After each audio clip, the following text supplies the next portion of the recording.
In this lesson, we're looking at Poly by Nirvana. This is part of my Nirvana lesson series, which you can access via the link in the description. In the first lesson of the series, I did a deep dive on Kurt Cobain's playing style and techniques, so well worth checking that video out alongside these song lessons.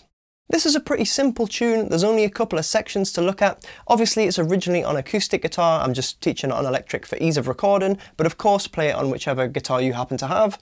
Now, the original on the record is in standard tuning, but the unplugged version is tuned down to E flat. So just make sure you're in the right tuning for the version you want to play along with. And with that in mind, let's take a look. So the first thing we hear in the song is the verse progression. So I'll take you through the chords to begin with and then talk a bit about the strumming pattern afterwards. Now I'll take you through the basic progression and then talk a little bit more about the details that make it sound exactly like the original song. So the basic progression is an open E power chord. Then we've got a G power chord rooted on the 3rd fret of the low E using the typical Kurt Cobain 2-finger style. Then we've got Kurt Cobain's typical 2-finger D chord. And then at the end, a C power chord rooted on the 3rd fret of the A string, again using the 2-finger Kurt Cobain style method. Now in terms of the little extras that make the chords sound exactly like the song, there's a lot of over-barring that goes on in Kurt Cobain's playing. So for example, on that E power chord, technically the chord should just be the bottom 3 strings, the open E and then the 2nd fret on the A and D strings, but sometimes Kurt will accidentally bar the 2nd fret on the G as well. So actually it makes a sus4 sound. But sometimes that'll accidentally come through and it improves the sound of the song, so let that happen if it occurs naturally in your playing. Same for the G chord, sometimes you'll accidentally bar the G string here as well. If it's happening all the time and it's too obvious, maybe try and dial it back a bit, but you want to just let it happen naturally to bring through that authentic style. Now on the D chord, we've got the open D string, 1st finger's playing 2nd fret on the G, 2nd finger is playing 3rd fret on the B. Now just those 3 notes will give you an open D power chord, but again, sometimes you'll lie the 1st finger down and catch the 2nd fret on the top string as well. That changes it from a power chord into a D major chord, so sometimes you can hear that in Kurt's playing. Again, let there be a little bit of natural variation in your playing, just as you're going through the strumming. And finally, with the C power chord, same sort of thing, you might accidentally bar the major 3rd on the B string. And one other little thing to mention is that just before moving back to the open E power chord, we also hear a B. So it's like we're moving from the C, sliding down to the B, and then to the resolving to the open E power chord. So at the end you hear this. Now I'm going to talk a little bit more about the strumming, but sometimes it's just a slide, sometimes it's strummed. Again, there's a lot of variation going on here. And I just want to discuss some other chord options. For example, you could play the whole thing using power chords. So the E, the G, the D would move to a power chord rooted on the 5th fret of the A string. And then you could just slide down to the C and then the little B chord at the end. So you'd have. That would be a good option, basically sounds the same, just if you want to keep that power chord shape and find it a bit easier. You could throw in some more open chords, so if I played the whole thing with open chords, we'd have E minor to G, to D major, to C major. I don't think this sounds quite as accurate in terms of the sound of the original track, but you could definitely do this and sing along if you wanted to make it sound a little bit more unique and a little bit more your own style.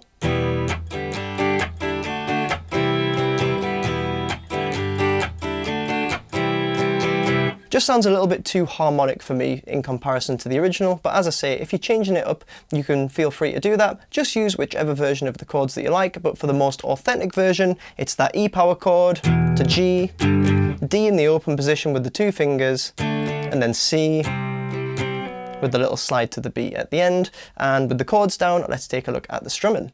So like a lot of Nirvana songs, you don't want to be too strict with the strumming, so I'm going to show you a general pattern that will get you pretty close, but then feel free to vary it up just as you're feeling it. So the pattern we're going to do is this one.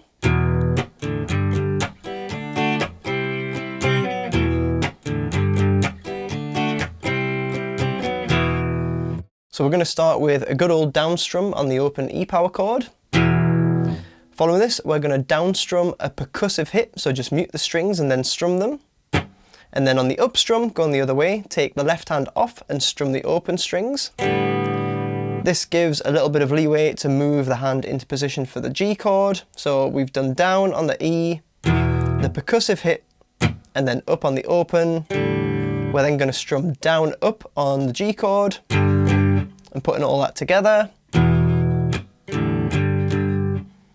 We've then got a similar transition to the D chord, so we're going to do a percussive hit after the G and then catch the open strings on the up strum, which gives us a chance to move into position for the D chord, which we're then going to strum down up again, just like we did with the G.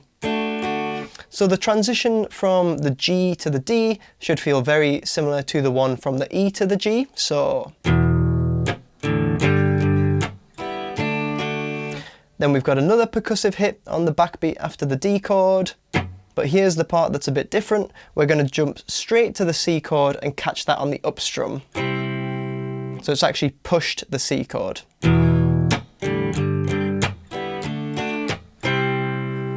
So we've started with an up strum on the C chord, we're then going to do silent down strum, then up, down on C, and then move down to the B and do that final up strum at the end of the pattern. So we're going up, up, down, up on the C and the B. So if we put all of that together,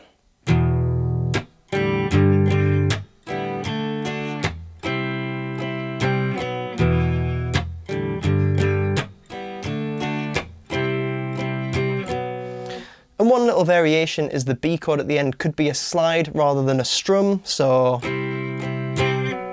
that sounds pretty good as well, just go with however you're feeling it. So the chords are pretty simple, but there are these pretty cool subtle things going on in the strumming that just give the track its signature feel, so it's worth trying to get those in as much as you can. If you're more of a beginner, don't worry too much about the finer details, just focus on getting the chords changing at the right time. But if you are trying to be really specific, I'll quickly just give you the proper count for it. So it's going to be 1, 2 and 3 and 4 and 1 and 2 and 3 and 4 and 1, 2 and 3 and 4 and 1 and 2 and 3 and 4 and... So particularly with the percussive hits, you should notice that they're coming on the backbeat, always beats 2 and 4, so they're essentially acting as a snare drum in the guitar part. So that's a pretty cool thing to throw in if you can, and that gives you the chords and the strumming for the verse. Taking a look at the chorus now, and we've got another 4-chord progression. We're starting with the same D chord that we had in the verse, so the 2-finger D chord, where sometimes it'll be a power chord, and sometimes you'll bar the extra string and get a D major chord.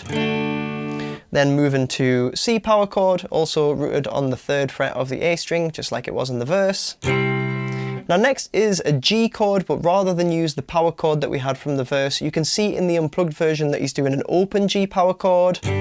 So again, it's just a 2-finger G with the open A and high E strings muted.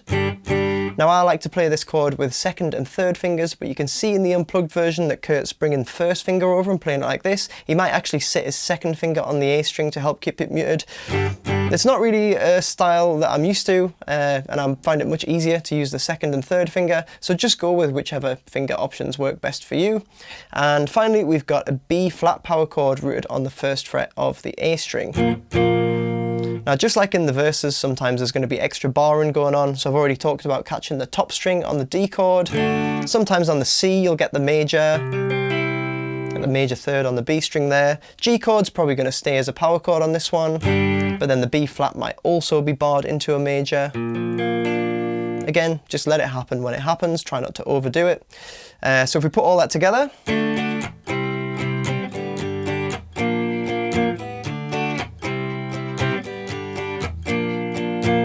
that gives us our chord progression for the chorus. Now you could keep it all as power chords if you really like doing just the power chords. You could use the D rooted on the A string to C. You could just use the G power chord and then jump up to B flat power chord. And you could even play the B flat power chord on the bottom string as well.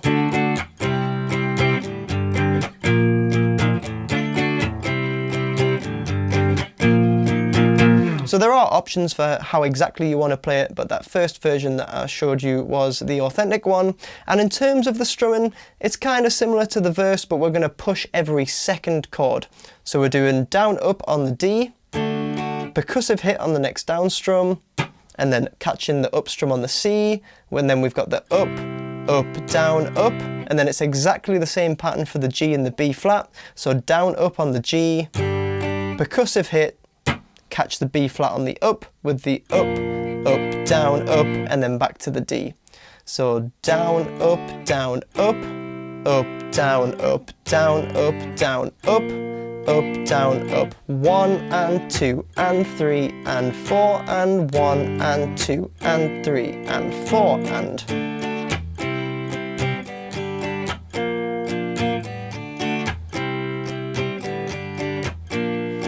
And then back to the verse.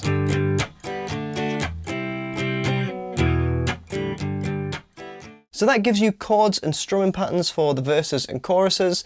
Now the only time in the song where it deviates from just playing between those two sections is after the second chorus, where we have a little breakdown with just the bass. Now if you're playing this on your own on guitar, you want to fill that space with something else, and you can kind of mimic it by just playing root notes of the verse chords, and especially a little bit of palm muting helps get the dynamics right for this as well. So that could sound like this.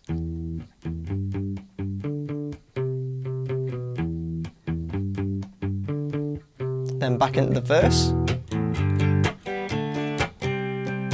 and you continue on with the song. So that's a way of dealing with that section. But of course, if you're playing in a band, you want to just let the bass player do that. You don't want to be getting in the way. So it's up to you exactly how you want to play this song. If you're doing your own version, you might want to swap out some of the chord types or keep it super authentic like the original. But that gives you all the parts, so enjoy jamming along. I hope you've enjoyed taking a look at this one. The chords are pretty simple, especially if you're already familiar with Kurt Cobain's style. So in your practice and performances of this one, I would try and place a bit more emphasis on the feel and the dynamics, just to bring through the true character of the original song. There's plenty more Nirvana tunes to learn in the series link below. Be sure to subscribe for more content, and I'd really appreciate you giving the video a like if you found it helpful, and I'll see you in the next lesson.